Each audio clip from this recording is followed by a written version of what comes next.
Hey there, friend, and welcome. In episode 57, we talked through chapter and book studies, what they are, and when you might want to use them. Well, here we're going to walk through what it looks like in practice.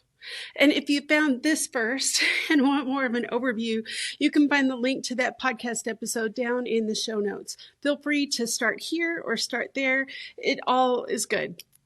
So you'll also find the free companion toolkit linked down below, and it gives you a simple place to just keep your notes as you follow along, and then you can reuse it again and again. You can print it as many times as you want. But as we walk through this, just remember, you're not meant to do all of this every time. Take what's helpful, stay as long as you need, and leave the rest. For this walkthrough, we'll work with one chapter, but the same process applies if you want to study a whole book. So the first step is choosing what you're going to study. And this could be a chapter that you've read many times. It could be a chapter that you've always have been confused by, or a book of the Bible that you have felt drawn back to more than once. The thing is, there's no wrong place to start. And you decide how much time you want to spend here. You could spend 15 minutes or several days. This is your treasure hunt, so you choose. Before we reach for any tools, start by reading the whole chapter, or at least a large portion of it, without stopping to analyze. You're not looking for answers yet. You're just noticing what repeats, what stands out, what feels emphasized to you. So we're going to hop over to Blue Letter Bible. That's the one that we've been using for these walkthroughs. And if you don't know how to use that, I have a walkthrough video for just how to use this tool, as well as YouVersion and Bible Gateway. So I'll link to those down in the show notes. Feel free to look at those anytime. They'll help you to understand how to use some of these tools if you're not familiar with them. But what we're going to look at here is, again, we're talking about Psalm 119. So we're just going to type this in here, Psalm 119, and you can choose whatever version you want to. I'm going to put us in NIV because it's just one of the easier ones to understand. Okay, so there are a lot of things in here that we could look at.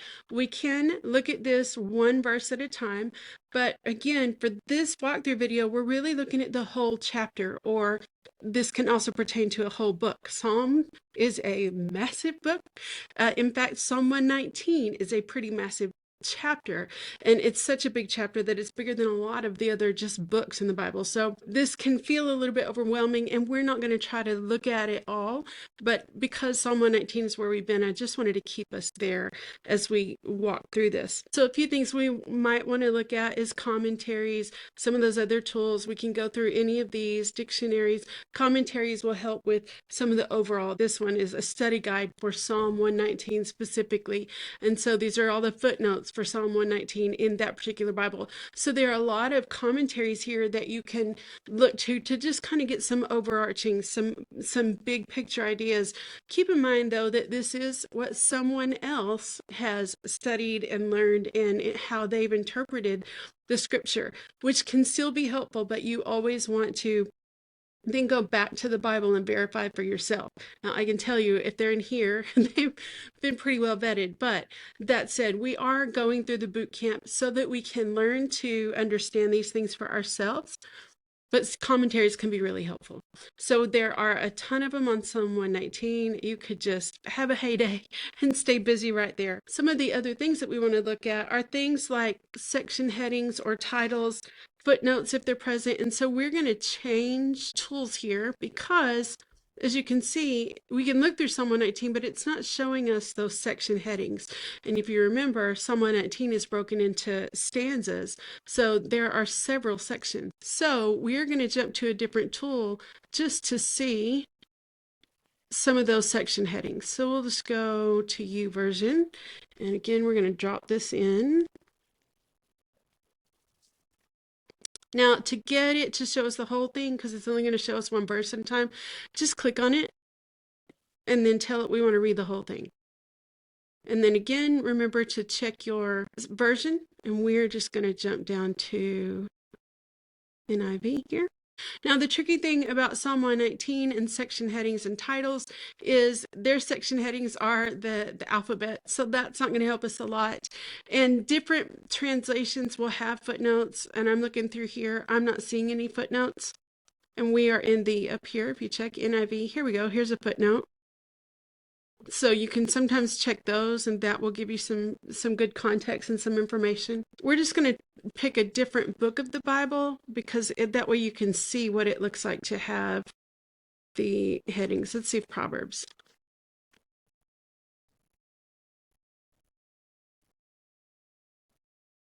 So here you go. This is some good information, which if you're looking for a chapter or book information, purpose and theme.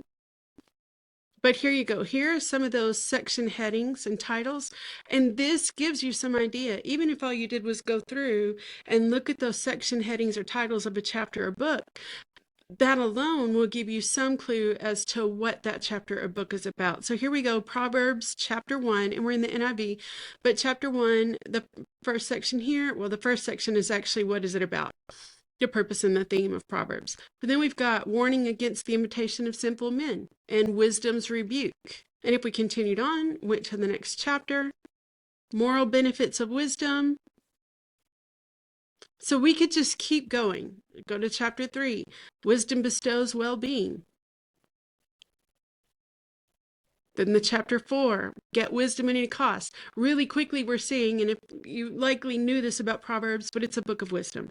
We talked about that early on in the boot camp. So again, just going through and looking for those titles and subheadings, that can give you a really quick glimpse at what the book or the chapter is about. And then we have lots of footnotes here that we can go in and grab. Just check them out. No pressure to do anything with them. Sometimes there's not a lot there, but they can be some helpful information there. And since this is the 119 Bible Bootcamp, and we've been talking about Psalm 119, this is actually what we'll use to do our walkthrough today. And some of the things that we're looking for are who likely wrote this, whether it's a book or a chapter. What kind of writing is it? Are there any structural notes that help me to understand how it's put together? And a really quick note here, you may see that scholars don't always agree on some of those details, and that's okay, because we're not looking for a final answer here. We're just trying to get oriented with the scripture. So this is where a chapter or a book study really starts to open up. And you're asking things like, what keeps showing up? What seems to matter here? And you may notice things like repeated words or ideas or section divisions. We talked about that a little bit ago, are themes that carry throughout the chapter or the book. And we know from Psalm 119 that it was probably written by David, and that Psalm 119 specifically, it's all about falling in love with Scripture, about valuing and treasuring God's Word, which obviously is why we chose this chapter for the 119 Bible Bootcamp. But then as you work through the chapter, you may find that questions come to mind. And so you can go ahead and jot them down. Things like, why does this particular word keep getting repeated? Or you may actually, it doesn't happen really often, but you may notice where a full sentence or a full verse is repeated. And so I would jot that down because I would want to know why. Why is this verse repeated over and over? Why do they keep saying the same thing in the same chapter, in the same book? I would jot that down to make sure that I come back and check it. Who's being addressed here in the scripture that we're reading, in the chapter of the book that you're reading? We've already asked who wrote it. Who did they write it for? Who are they talking to? In Paul's letters, he's talking to the different churches. Back here, he's talking to the church, the Philippians. So we ask not just who wrote it, but who did they write it for? Because it helps us understand, well, what is the purpose of this? What does it really mean? And if you didn't see the early boot camp episode where we talked about understanding the different types of books, like what are the different kinds of categories? We have history and wisdom and poetry and those kinds of things, Paul's letters, the prophecies. Go back and catch those, and I'll drop a link to that down below so that you can go check out that video. That alone will help just get a good basic start on what this chapter or book is about. You might also ask, why is this being placed here, this particular chapter? Why is this chapter being placed here in this place of the book? Or why is this verse being put here? Sometimes it'll just seem, if you're just reading in small chunks, you get one thing out of it, but when you realize, oh, this came before this, then it helps you to understand, oh, there's actually something deeper going on than just what I read in this small chunk at face value. And you don't have to answer every question today or ever. There are lots of things in the notes here for you. It's just a place to help you to kind of be thinking about what kinds of things can I be looking for that will help me understand this? What are some questions that I might ask? Or what are the things that I'm looking for? And so you don't have to fill all of these out. You don't have to fill any of them out. This is just to help you and to kind of give you a start and a nudge in the right direction. But after you've spent some time reading and noticing, then you can pause and ask some things like, what stood out to me today? What feels important to me right now? And this isn't about forcing any kind of meaning. It's just about noticing what you're seeing right now today in what you've read. And one of the hardest parts about a chapter or book study is knowing when or where to stop, especially with something like Psalm 119, because it's a very, very long chapter. But even the book of Psalms is a very long book. And so I wouldn't expect, even in one day, even in one sitting, I wouldn't expect to really fully understand Psalm 119, and certainly not the book of Psalms.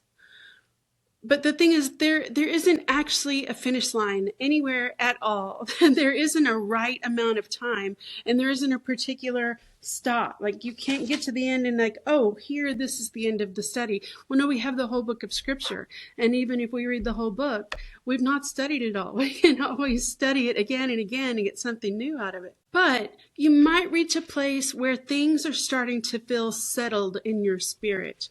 Or you might notice that your attention is starting to wander. It's not holding your attention anymore. And either of those can be a good place to pause. It doesn't mean you're done. It doesn't mean that you failed because you didn't get beyond that point. It just means it's time to step away and let some of these things soak in. And then you decide later, do you want to come back to it? Is Holy Spirit inviting you to come back to the same chapter or book, to continue studying? Is there more that he wants to show you? So sometimes stopping means that you'll come back tomorrow. But other times, it means that you're going to move on, and that is completely okay. And then when you do return to that same chapter or that book later, maybe weeks or months from now, you may actually notice some different things. In fact, you will probably notice some things that you didn't notice the first time. And that doesn't mean that you missed something the last time. It just means that you're not in the same place that you were the last time that you read it. Scripture can meet you more than once in the same place. Scripture often meets you more than once in the same place if you are willing to keep coming back to it. Down in the description, you'll find everything you need to keep going at your own pace. The free companion toolkit to help you organize your notes, links to the earlier episodes and video walkthroughs on tools like Blue Letter Bible and YouVersion, and the link to the resource hub where all the podcast episodes, videos, and printables for the 119 Bible Bootcamp live in one place. So everything is there for you whenever you're ready, no rush. And if you'd like to practice this in community, you're always welcome to the Fix Community Facebook group. It is a kind and supportive space where we share what we're noticing in Scripture, we ask questions, and we learn alongside each other. No pressure to post, no expectation to keep up. And I'll link that down below just in case you'd like to join us there too. Okay, friend, that's it for today. I hope to see you in the next video. Chat soon, friend.